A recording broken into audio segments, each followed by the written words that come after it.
สบายดีท่านผู้ชมที่เคารพที่ฮักแพงทั้งไกลและใกล้ทั้งภายในและต่างประเทศมื้อนี้เฮาก็มาอยู่ที่พระธาตุหลวงเวียงจันทน์เนาะซึ่งเป็นอีกหนึ่งมื้อที่มีความหมายความสำคัญทางพุทธศาสนานั่นก็คือวันมาฆบูชา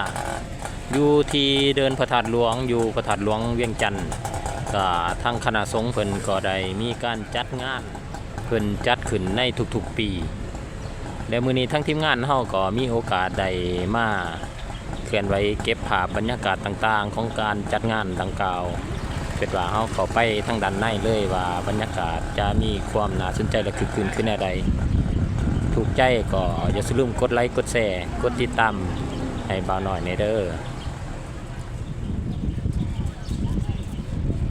ที่บริเวณเดินพระธาตุหลวงนครหลวงเวียงจันทน์ก็ถือว่าช่วงนี้ก็เฮาจะเห็นนักท่องเที่ยวจากหลายๆชาติหลายต่างประเทศที่ว่าเดินทางมาสัมผัสเยี่ยมยามเที่ยวชมพระธาตุหลวงเวียงจันทน์ก็คือนครหลวงเวียงจันทน์นครหลวงเวียงจันทน์นอกจากจะมีองค์พระธาตุหลวงหรือว่าพระธาตุหลวงสถานที่ท่องเที่ยวทางวัฒนธรรมที่โดดเด่นแล้วอยู่นครหลวงเวียงจันทน์ก็ยังมีสถานที่ท่องเที่ยวหลากหลายเช่นพิพิธภัณฑ์หอพระแก้วพิพิธภัณฑ์ศรีสะเกษประตูไส้วัดองค์ตื่อวัดสีเมืองสวนวัฒนธรรมเชียงควนนอกจากนี้ก็ยังมีแลนด์สื่อขายช้อปปิ้งศูนย์การค้าตลาดกลางคืนคือว่าหลายๆสถานที่ที่เป็นสีสันให้กับนครหลวงเฮ็ดให้นักท่องเที่ยวมาเที่ยวมาสัมผัสนครหลวงและมีความภาคภูมิใจเกี่ยวกับความจบความงามความมีเสน่ห์ของนครหลวงเวียงจันทน์ภาพที่บรรดาทานเห็นในข้างหน้าก็คือหล่อคล้ายกระแลมเนาะถือว่าเป็นเอกลักษณ์อย่างหนึ่งเนาะซึ่งเป็นรถถี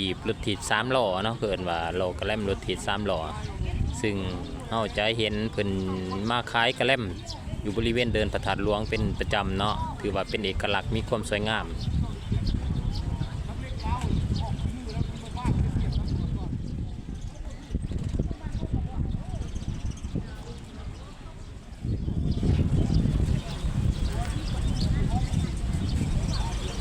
เฉพาะบรรยากาศอากาศในมื้อนี้ก็ถือว่ามีความชุ่มชื่นชุ่มเย็นเนาะพ่อแม่พี่น้องมีลมพัดหน่อยนึงถือว่าอากาศเย็นหลายเหมาะแก่การมาท่องเที่ยวถือว่าอากาศบ่ฮ้อนบ่เบาเพราะว่าก้าวเข้าสู่ฤดูฝนก็เริ่มตกเฮ็ดให้อากาศเย็นขึ้น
ภาพที่บรรดาทานเห็นอยู่ทั้งข้างหน้าก็คือรูปปั้น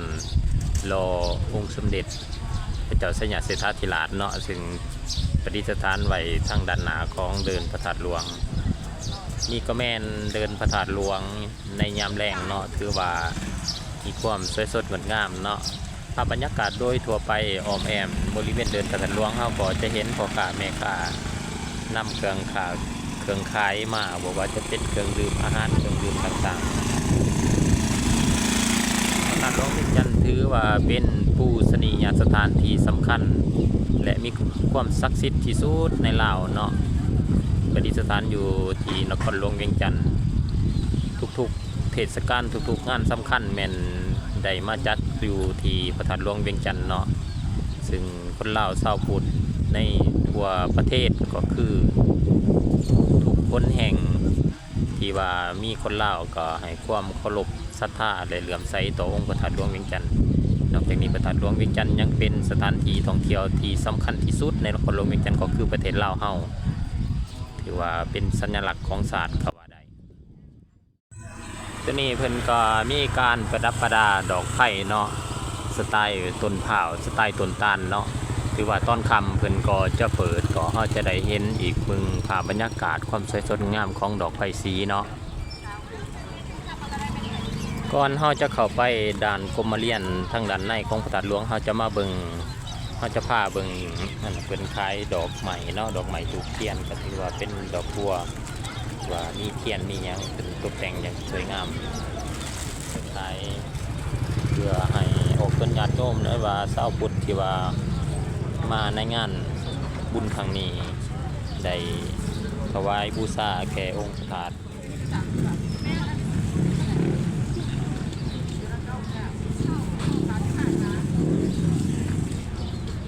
คือว่าในนั้นประกอบมีคันมักเป็นเนาะต้นเงินต้นค่ำเนาะดอกบัวถูกเทียนคันหาขอเปิดอยู่ไกลๆครับอย่างสวยงามตัวนี้เป็นคันหา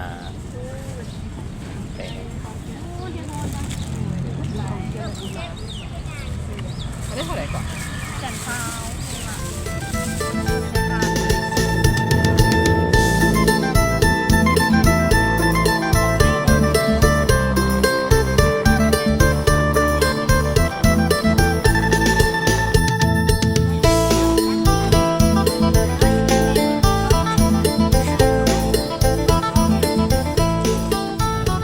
แต่โตหรอเนาะว่ามา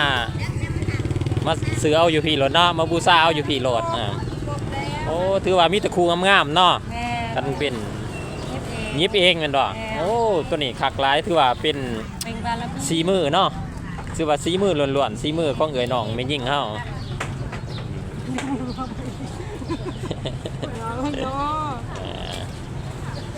ถือว่าก็ได้เบิ่งได้ส้มความสวยงามของสีมือคันกันยิบคันมักเป็นน้องของเป็นน้องไม่ยิ่งเป็นที่ว่าเพิ่นก็มาประจำอยู่แถวนี้แหละทุกๆวันศีลทุกๆมีงานสำคัญเพิ่นก็พากันมาถือว่านอกจากว่าเพิ่นก็ประกอบส่วนก็ถือว่าได้บุญได้กุศลนำกันก็ถือว่ามีหลายๆหานเนาะพ่อแม่พี่ส้มอันที่ว่าเพิ่นเฮ็ดคันมักเป็นมากับมีแต่แบบทรงธรรมดาหรือว่าทรงละเอียดขึ้นไปตัวนี้เป็นกายเห็ดมีความสวยงามเป็น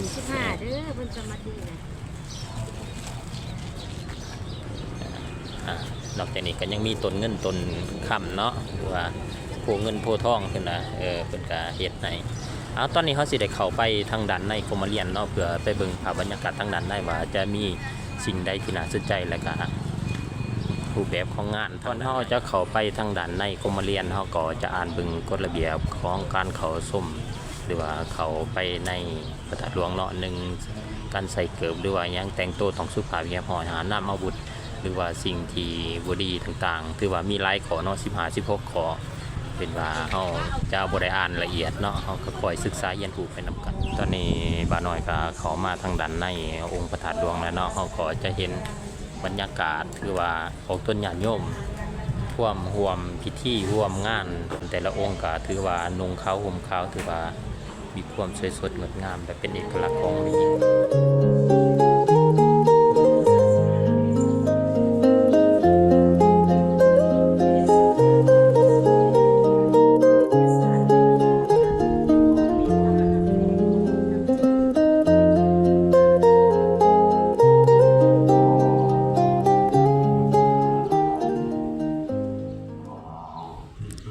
ภาพที่อยู่ทั้งด้านหน้าก็คือ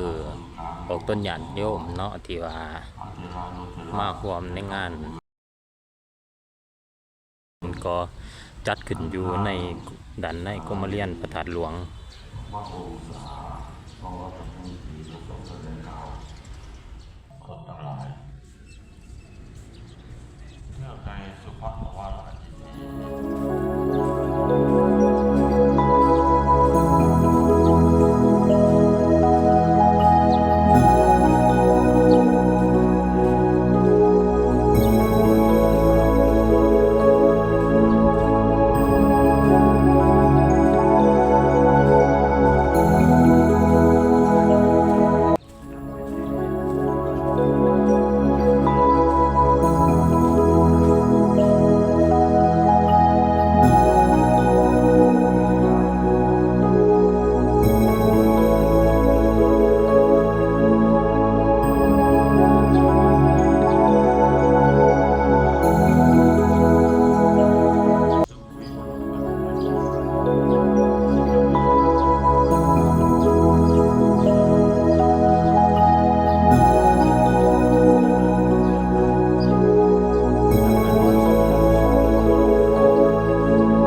ด้วยประสงค์แล้วว่าก็ให้ชาวพุทธทั่วโลกหรือศาสนาทั่วโลกประชาชนทั่วโลกออกไปเพื่อแผ่ให้ทั่วโลกประเทศเราของเราผมด้วยการทำพักรัฐปริตาลุปาโมสัทธารกตุติปริตังวานามิตังตัมมิตังปะคันตังอาวิกิตจิตตาปริตังปะนันตุกะเปกะเมจารุเปกิริสิกรตะเตจันตริเสวิมาเลอิเปรติจักขเมตารุปนักขาเนเกหะปัตตุมิเกเต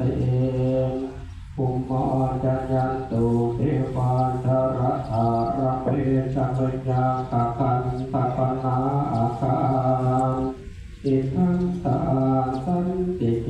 ยังโอติปาณวัจนังสัตตะเม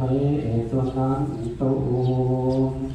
ธรรมะสวนาการโรอายัมปะทันตาธรรมะสวนาการโรอายัมปะทันตา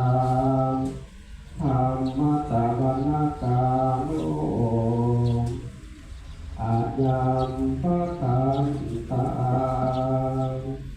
นะโมตัสสะภะคะวะโตอะระหะโตสัมมาสัมพุทธัสสะนะโมตัสสะภะคะวะโตอะระหะโตสัมมาสัมพุทธัสสะนะโมตัสสะภะคะวะโตอะระหะโตสัมมาสัมพุทธัสสะพุทธังสรณังคัจฉามิธัมมังสรณังคัจฉามิสังฆังตุติยมปิธัมมังสรณังคัจฉามิตุติยมปิสังฆังสรณังคัจฉามิตติยมปิพุทธังสรณังคัจฉามิตติยมปิธัมมังสรณังคัจฉามิตติยมปิสังฆังสรณังคัจฉามิ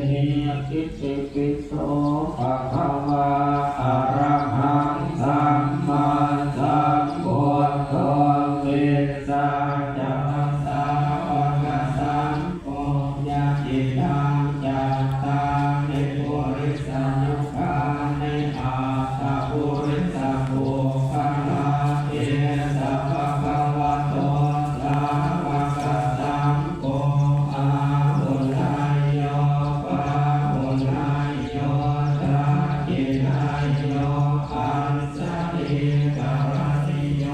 อโนตตะระโก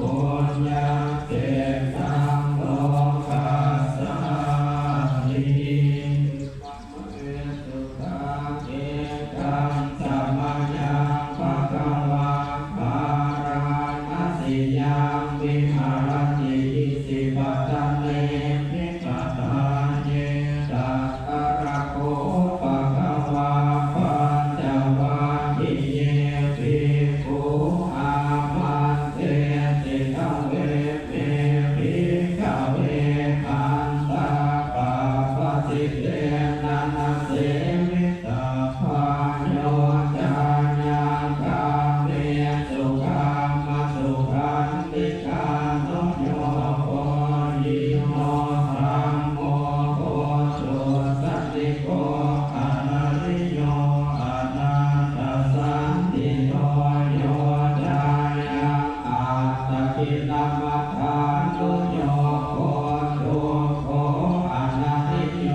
อนาตสันติโยเอเตเตภิกขเวอุอันเตอนุปกัมมนาสิมาปฏิปทาตถาคตเตนะอภิสัมพุทธาจากขุกรณิญาณการณิอุปสัมมาญะอภิญญายะสัมโพธายะสิกขาสัมมาอาสิโมสัมมาวายาโมสัมมาสติสัมมาสัมมาทิฏฐิยังโกสัพพิขเวมัสสิมาปฏิปทาสัมโพธัญญนิพพานายสังวัตติอิทังโกปันนะภิกขเวทุกขังอริยสัจจังสาติปิทุกขาราราปิทุนาปฏิกานันเดราคัสสะกตาตาตาระตาตาราภินันทิเนไสยติทางกามตัณหาภวตัณหาวิภวตัณหาอิทังโกปฏิปิสาโกโมติอานาลโยอิทังโกปะภิกขเวโกปนิโรธคามิสัมมาวาจาสัมมากัมมันโตสัมมาอาชีโวสัมมาวายาโมโภเพขณะโนสุเตโหทปาทิปัญญาโหทปาทิวิสสาโหทปาทิอาโรโกโหทปาทิปัญญาโหทปาทิวิสสาโหทปาทิอาโรโกโหทปาทิตังโกปฏิตังโกญาณโนสุเตสุธัมเมสุจักขุงโหทปาทิญาณสมุทัยโยอริยสัจจังติเวภิกขเว